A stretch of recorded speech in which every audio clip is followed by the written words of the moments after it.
Un pas a donc été franchi hier soir au Moyen-Orient. Jamais en 45 ans, le conflit entre Israël et l'Iran n'avait été aussi direct. En lançant pour la première fois depuis son sol des centaines de drones et de missiles contre l'État hébreu, Téhéran a mené une offensive majeure. Il était un peu plus de 22 heures en France quand le ciel israélien s'est figé. Le récit de cette nuit inédite avec Georges Brognier. Il est 1h40 du matin. Le ciel israélien s'embrase. Les sirènes retentissent, appelant tous les habitants à se mettre à l'abri. Des dizaines de drones et de missiles iraniens traversent l'État hébreu. Tsahal affirme que 99% d'entre eux sont interceptés par le dôme de fer, le système de défense antimissile israélien. Comme ici, au-dessus de la mosquée d'Al-Aqsa, la plus grande de Jérusalem. Au total, plus de 300 attaques de drones, de missiles de croisière, capables de parcourir 2000 km, ont été lancées en direction d'Israël, en très grande partie depuis l'Iran, comme on le voit sur ces images. Mais ces alliés terroristes libanais du Hezbollah ont eux aussi tiré des roquettes vers leurs voisins israéliens. Une offensive coordonnée, puisque le Yémen, allié de l'Iran, a également envoyé des drones vers l'État hébreu. Jamais Téhéran n'avait mené une attaque d'une telle ampleur contre son ennemi juré. Une grande partie de la nuit, les états-majors israéliens, américains, mais aussi français et britanniques ont travaillé main dans la main. Une implication militaire française discrète qui a depuis été confirmée par Paris. Grâce à leurs avions de chasse et leurs radars, ces pays ont aidé à intercepter de nombreux drones iraniens avant même de survoler Israël, comme ici en Jordanie, où on aperçoit sur ces images des débris de missiles tombés au sol. Les très rares cibles israéliennes touchées sont des bases militaires. Le bilan humain, lui, fait état d'une fillette israélienne âgée de 7 ans, blessée par des éclats d'obus. Attaque qui a fait réagir le monde entier. Condamnation d'Emmanuel Macron ce matin qui, dans un tweet, a dit travailler à une désescalade en apportant son soutien aux Israéliens. La population qui a beau être habituée à ces menaces a passé la nuit sous tension au rythme des sirènes et des alertes. Victor Topneau avec nos envoyés spéciaux Claire Cambier et Gabriel Orillon. La vie reprend doucement son cours ce matin dans les rues de Tel Aviv. Les habitants nous racontent leur nuit d'angoisse. On a fait quand même attention, on est resté proche des abris. Et voilà, on est connecté, on suit les réseaux sociaux, on voit un peu ce qui se dit, donc on fait attention. On est rentré chez nous, on a tout préparé, puis nous avons acheté de la nourriture pour l'amener dans notre abri. Nous n'avons pas réussi à dormir avant 2h30 du matin. Israël, attaqué par l'Iran, une première dans l'histoire du pays. Certains Israéliens ne cachent pas leur inquiétude d'une escalade. Bien sûr que j'ai peur, c'est une situation effrayante. L'Iran est un pays grand et puissant et nous espérons que l'armée israélienne sera capable de tenir le coup. Pendant l'attaque, ce correspondant pour la télévision chinoise filme depuis son balcon le dôme de fer en action.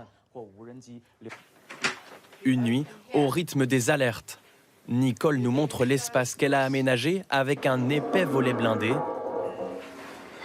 Elle s'y est abritée cette nuit. C'est la pièce dans laquelle nous sommes arrivés. Nous avons verrouillé la porte et sommes restés du début de l'alerte jusqu'à la fin.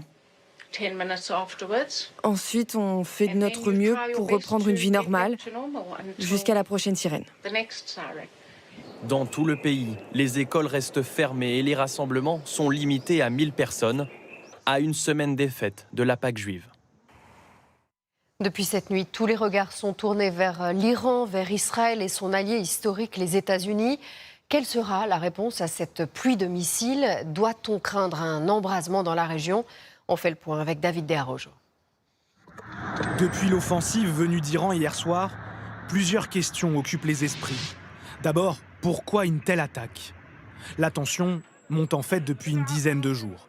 Le régime de Téhéran accuse Israël d'être à l'origine de ce raid meurtrier.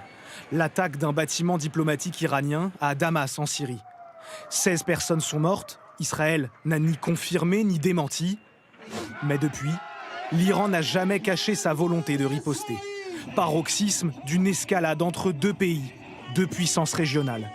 Israël reproche à l'Iran de soutenir ses principaux ennemis comme le Hamas à Gaza, responsable des attentats d'octobre dernier. Dans ce contexte, va-t-on vers un risque d'embrasement ? L'Iran compte en effet plusieurs alliés au Moyen-Orient. La Syrie, l'Irak, mais aussi le Hezbollah au Liban ou les rebelles Houthis au Yémen. Des groupes armés tous soutenus par Téhéran, qui ont d'ailleurs frappé des positions israéliennes la nuit dernière.